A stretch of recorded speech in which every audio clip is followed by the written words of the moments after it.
नमस्कार. पालक शिक्षक सभा हे नाव ऐकलं की आपल्या सगळ्यांच्या डोळ्यासमोर एक ठराविक चित्र उभं राहतं, बरोबर ना? पण शिरपूर तालुक्यातल्या तरडी गावातल्या एका फार्मसी कॉलेजने हे सगळं चित्रच बदलून टाकलंय.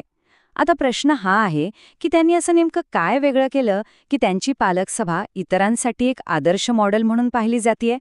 चला, आजच्या विश्लेषणामध्ये याच गोष्टीचा आपण आढावा घेऊया. बरं, तर आपण हे सगळं कसं समजून घेणार आहोत? सगळ्यात आधी या सभेचा उद्देश काय होता ते पाहू. मग तिथे कोणती माहिती दिली गेली आणि संवादाची ती विशेष पारदर्शक पद्धत नेमकी काय होती ते बघू.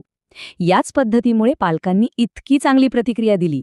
आणि हो, शेवटी या एका घटनेचं आपल्या संपूर्ण शिक्षण क्षेत्रासाठी काय महत्त्व आहे यावरही आपण एक नजर टाकू.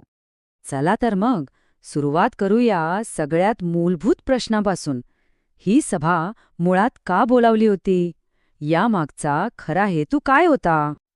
आता बघा, या सभेचा मुख्य उद्देश फक्त तक्रारी ऐकणं किंवा नुसता प्रगती अहवाल देणं एवढा मर्यादित नव्हता. तर महाविद्यालयाची एकूण शैक्षणिक गुणवत्ता कशी वाढवता येईल हा त्यामागचा खरा विचार होता. म्हणजे ही काहीतरी औपचारिक सभा नव्हती, तर विद्यार्थ्यांचं भवितव्य अधिक चांगलं करण्यासाठी कॉलेजने उचललेलं एक खूप महत्त्वाचं आणि सक्रिय पाऊल होतं, असं म्हणायला हरकत नाही. कुठलाही चांगला संवाद हा माहितीच्या भक्कम पायावरच उभा राहतो. त्यामुळे या सभेत कॉलेज प्रशासनाने पालकांना नेमकी कोणती माहिती दिली आणि हा संवादाचा पाया कसा रचला ते आता आपण पाहूया. या महत्वाच्या संवादाची सुरुवात झाली ती प्राचार्य डॉक्टर विवेक कुमार रेदासनी यांच्या स्वागतपर भाषणाने. त्यांनी फक्त स्वागतच केलं नाही, तर एक असं सकारात्मक आणि मोकळं वातावरण तयार केलं जिथे पालक कुठल्याही दडपणाशिवाय बोलू शकतील.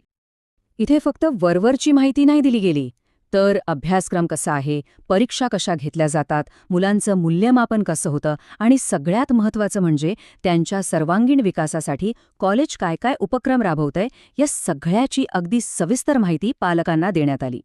यामुळे झालं काय, तर पालकांना पहिल्यांदाच कॉलेजच्या कार्यपद्धतीचं एक अगदी स्पष्ट आणि संपूर्ण चित्र मिळालं.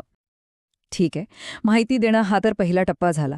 पण या सभेचं खरं वेगळेपण, त्याची खासियत दडली होती ती संवादाच्या पद्धतीमध्ये. कॉलेजने एक असा नाविन्यपूर्ण आणि पारदर्शक मार्ग निवडला होता जो आपल्याला सहसा कुठे पाहायला मिळत नाही. तर प्रक्रिया सुरू झाली ती नेहमीसारखीच.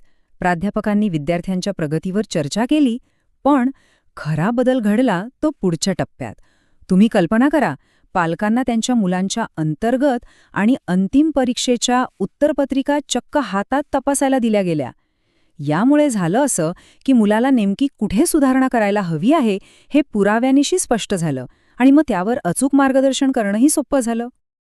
आणि या धाडसी पारदर्शकतेचा परिणाम तो तर लगेचच दिसला.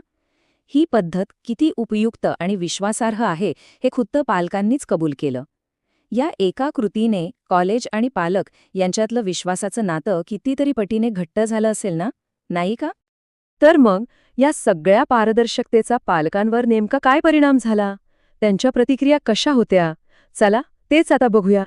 पालकांनी फक्त त्या पारदर्शक पद्धतीचंच कौतुक केलं नाही, तर कॉलेजमधलं शिस्तबद्ध वातावरण, अनुभवी शिक्षक, उत्तम प्रयोगशाळा आणि विद्यार्थ्यांच्या सुरक्षिततेची घेतली जाणारी काळजी या सगळ्याबद्दल त्यांनी समाधान व्यक्त केलं. यावरून एक गोष्ट स्पष्ट होते की जेव्हा विश्वास निर्माण होतो तेव्हा पालक संस्थेच्या प्रत्येक चांगल्या गोष्टीची आपोआप नोंद घेतात. ही तर झाली तरडीच्या एका कॉलेजची गोष्ट. पण आता आपण थोडं व्यापक पातळीवर जाऊन विचार करूया. या एका उदाहरणाचं महत्त्व नेमकं काय आहे? हे मॉडेल इतरांसाठी महत्त्वाचं का ठरू शकतं?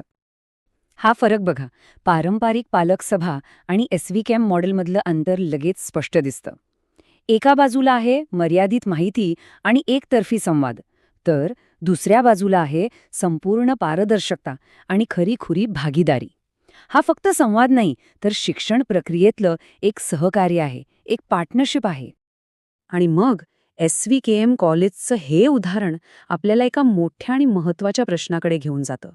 आपल्या संपूर्ण शिक्षण व्यवस्थेमध्ये विश्वास आणि सहकार्य वाढवण्यासाठी अशा धाडसी पारदर्शकतेची खरंच गरज आहे का? यावर विचार करायला हवा.